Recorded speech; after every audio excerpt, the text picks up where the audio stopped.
Olá pessoal, então vamos continuar da onde nós paramos. Onde nós paramos? No valor do f calculado, tudo bem? O que nós devemos fazer é comparar esse valor com o valor tabelado. Lembra lá da região crítica? Pois é, nós vamos fazer algo parecido. Mas antes de ver isso, vamos calcular o valor do CV. O que é o CV? Coeficiente de variação. Lembra que quanto menor o coeficiente de variação, mais preciso vai ser o meu experimento, mais homogêneo vai ser as minhas unidades experimentais e os valores da variável resposta dessas unidades experimentais. Tudo bem? Fazendo a raiz quadrada do QMR dividido pela média total, que é 26,75, multiplicado por 100, a gente consegue um valor de 9,89. Então, nós vamos de acordo com aquela nossa tabelinha, que cada um de vocês já tem, e eu posso classificar esse meu experimento. Nós podemos classificar a precisão desse meu experimento, dessas minhas unidades experimentais, de acordo com o valor do coeficiente de variação, 9,89. E agora eu pergunto para vocês, de acordo com aquela tabelinha lá, qual é a precisão desse experimento? Fica como exercício para vocês aí, tá bom? Então vamos lá, olha só. Nós temos essa análise de variância que nós construímos para esses dados aqui. São 4 remédios, 20 pacientes. E nós temos essa nossa tabela. Pegamos cada uma das informações e colocamos aqui. Grau de liberdade, soma de quadrados, quadrado médio e valor do F calculado, 7,80. É esse 7,80 aqui que vai ser o nosso X da questão. É ele que nós vamos analisar e verificar se ele está dentro da região crítica ou ele está fora da região crítica. Lembra lá do teste de hipótese? É a mesma coisa, não vai mudar. Tudo bem? Então, olha só.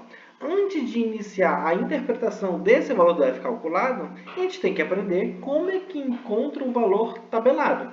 Então, vocês vão pegar a tabela F que eu passei para vocês, que vocês já têm, e observe que existem várias tabelas F de acordo com o nível de significância do teste.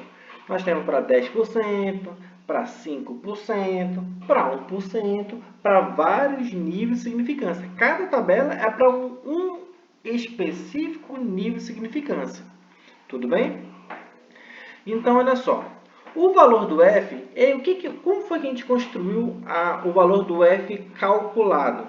A gente não pegou o quadrado médio do tratamento e o quadrado médio do resíduo? Foi.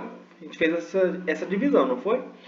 O quadrado médio do tratamento não está ligado ao grau de liberdade do tratamento? E o quadrado médio do resíduo não está ligado ao grau de liberdade do resíduo? Então, o valor do F está associado justamente no grau de liberdade do tratamento e o grau de liberdade do resíduo. Tudo bem? Então, a gente já sabe que os graus de liberdade da estatística F, o que é? Vão ser 2 graus de liberdade. Enquanto que lá na estatística T nós só tínhamos 1 grau de liberdade, agora nós teremos 2. Um para tratamento e outro para resíduo. Tudo bem? Então, olha só. Se a gente verificar a tabela F, vamos focar no nível de significância de 5%. Então, olhem lá na tabela correspondente a 5%. Tudo bem?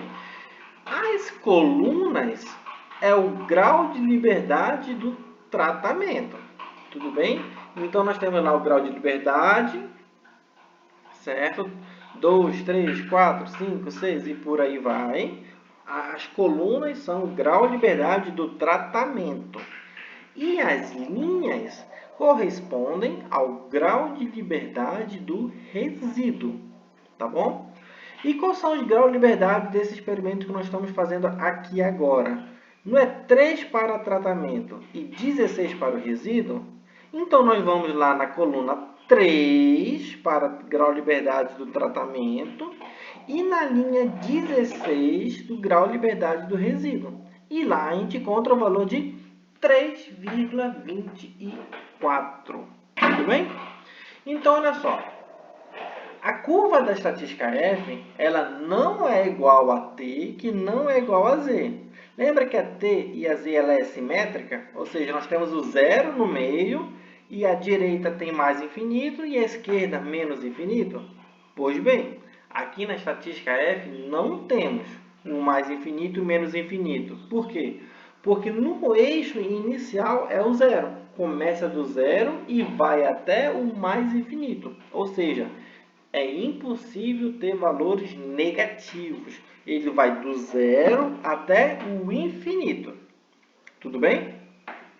Então, o valor tabelado da estatística F é 3,24.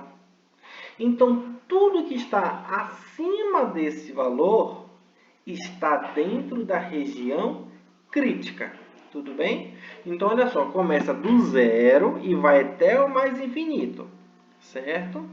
O valor tabelado que nós encontramos na tabela é 3,24.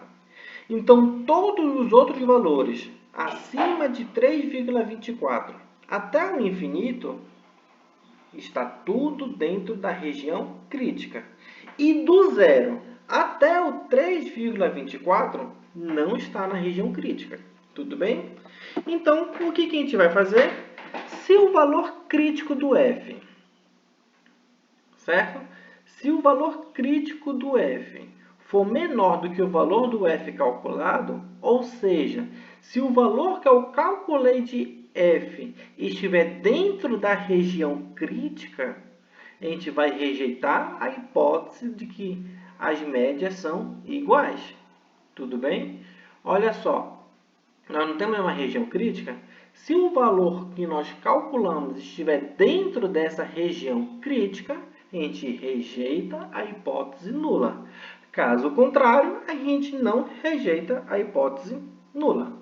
Então, olha só, como 3,24, que é o valor tabelado, é menor que 7,80, que é o valor calculado, e o inverso também seria a mesma coisa, por exemplo, como 7,80, que é o valor calculado, é maior que 3,24, que é o valor tabelado, isto é, o valor crítico de f é menor que o valor de f calculado, nós rejeitamos a hipótese de que as médias são iguais, que as médias variedades dos remédios são iguais. Ou seja, o efeito desse remédio não é o mesmo para as variedades diferentes, para as formulações diferentes. Existe uma diferença. Ou seja, o pesquisador pode concluir que há um nível de 5% de significância que os remédios A, B, C e D não têm, em média, o mesmo tempo para a melhora dos pacientes. Tudo bem?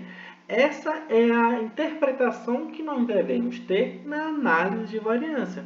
Nós temos que ter muito cuidado. Por quê? Porque eu não estou dizendo aqui quais são as variedades do remédio que proporcionam o melhor tempo.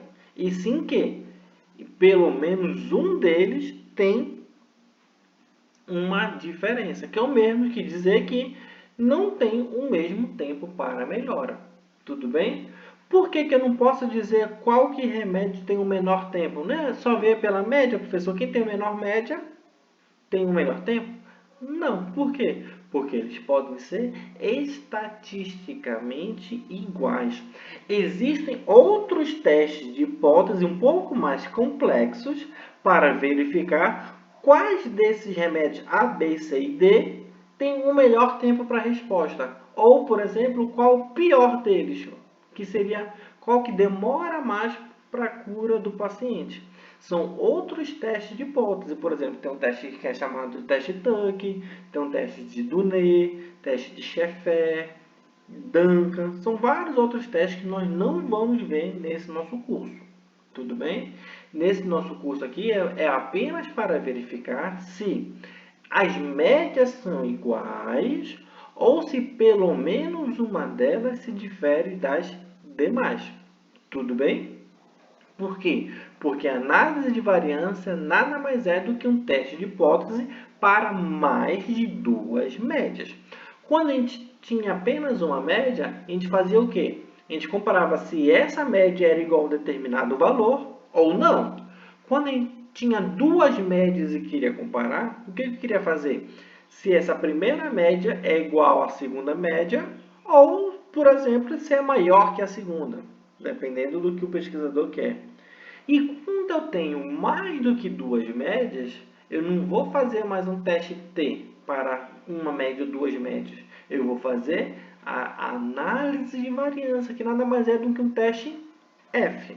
Tudo bem? Que a análise do teste F nada mais é do que a análise de variância. Tudo bem, pessoal? Então, basicamente, a análise de variância é isso. Nós realizamos para o tipo mais simples possível, que é o delineamento inteiramente ao acaso, quando todas as unidades experimentais elas são homogêneas, são mais parecidas uma com as outras. Quando elas não são homogêneas, existem outros tipos de teste F, mas não vem aqui ao caso, até porque existem muitos outros tipos. Teria que ser um curso específico somente para análise de variância. Tudo bem? Então, basicamente é isso. A análise de variância é dessa forma. Vamos resumir novamente. É um teste de hipótese para mais de duas médias. Tudo bem, pessoal? Então, a gente termina aqui a aula 11, a aula 10, desculpa, que é a nossa penúltima aula. A próxima é um outro teste de hipótese também, que é chamado de análise de regressão, que nós vamos ver na próxima aula, na próxima semana. Tá bom? Até mais, pessoal!